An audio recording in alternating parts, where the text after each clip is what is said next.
जवाब दिया महाराज भीष्मक ने बेटा,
बात कही, जवाब दिया रुक्मिणी, पिताजी शादी अगर होगी तो हमारे साले के साथ ही होगी।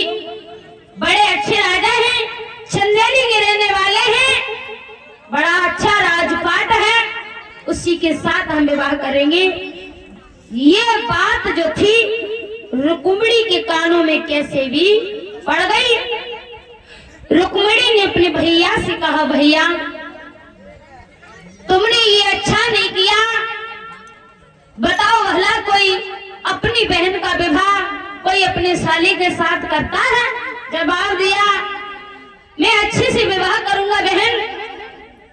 जो इतनी बात कही, एक तमाचा दिया रुक्मिणी को। रुक्मिणी जो थी रोने लगी है और रो करके कन्हैया को पुकारने लगी है, कन्हैया ऐसी मुझसे कौन सी भूल बन गई। हे श्याम सुंदर,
रुक्मिणी जो थी रोते रोते रोते रोते सो जाती है। उसी समय जब रोते रोते सोने लगी है, उसी समय अब रुक्मिणी कहने लगी स्वामी, उसी समय रुक्मिणी जब रोते रोते सो गई है, उसी समय सपना जब रुक्मिणी ने निहारा, जब सपने में कन्हैया जब आए हैं और कन्हैया जो है रुक्मिणी से कहने लगी, रुक्मिणी तुम क्यों रो रही हो, क्यों बावरी हो गई हो, भला ऐसे कोई रोता है, ऐसे न रो रुक्मिणी, रोवा ना। तो रुक्मिणी कहने लगी, श्याम मुझे ले चलो, मेरा बाबुल मजबूर है, मैंने तो तुमसे ही प्रेम किया है, मैं सुषपाल को नहीं जानती, हे श्याम सुंदर मुझे ले चलो। और रो करके कहा है रुकुम, मेरा भैया जो रुकुम है उसके आगे हमारी पेश नहीं जा रही है, कन्हैया मुझे ले चलो। कन्हैया से जब बातें हो रही हैं, रुक्मिणी ने ये समझा कि जो भी बात हम कर रहे हैं वो सच में हो रही है। जवाब दिया कन्हैया ने, तुम पत्र भेजना, हम पत्र के साथ तुम्हें लिवा जाएंगे। जवाब दिया नहीं, हमें अभी ले चलो, हमें अभी ही जाना है। जवाब दिया नहीं रुक्मिणी, बाबरी ना हो गई हो, तुम मेरे कहने के हिसाब से तुम पत्र भिजवाना, मैं द्वारका से आऊंगा और तुम्हें ले जाऊंगा। जवाब दिया, तुम हमने पत्र भिजवा पा ना भिजवा पा।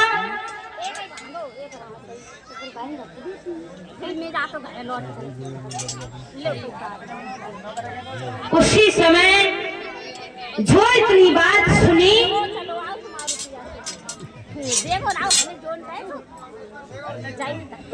इधर जो इतनी बात सुनी, कन्हैया ने कहा, रुक्मिणी देखो तुम पत्र भिजवा देना। रुक्मिणी कहने लगी, पत्र दूसरी बात है, हमें अभी ले चलो। अगर हमें रुक्मिणी जब इतनी बात कहने लगी है, किसी तरीका से हमें सुषपाल ले गया तो पत्र पहुंच पाओ न पहुंच पाओ। तो कन्हैया ने जवाब दिया, रुक्मिणी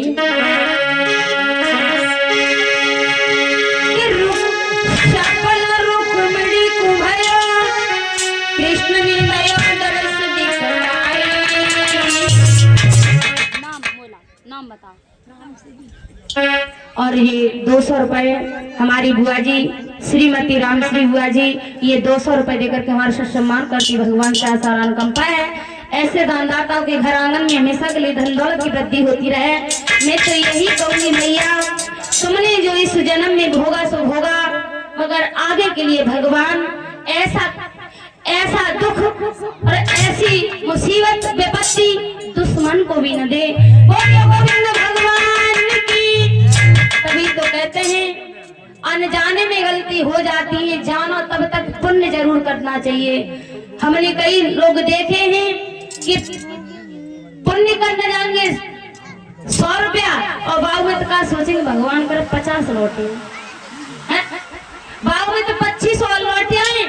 हमारा तो कहना ये है, अगर तुम धर्म करना चाहते हो तो दिल से ले जाओ, चाहे 1 रुपया ले जाओ, दिल से धर्म करना चाहिए। और करने जा रहे हो धर्म, पेट में कतनी चल रही है, धर्म तो हम कर ही रहे, मगर 1 रुपए करो चाहे 10 रुपए करो चाहे 100 रुपए करो, दिल खोल के करो, वो लगता है।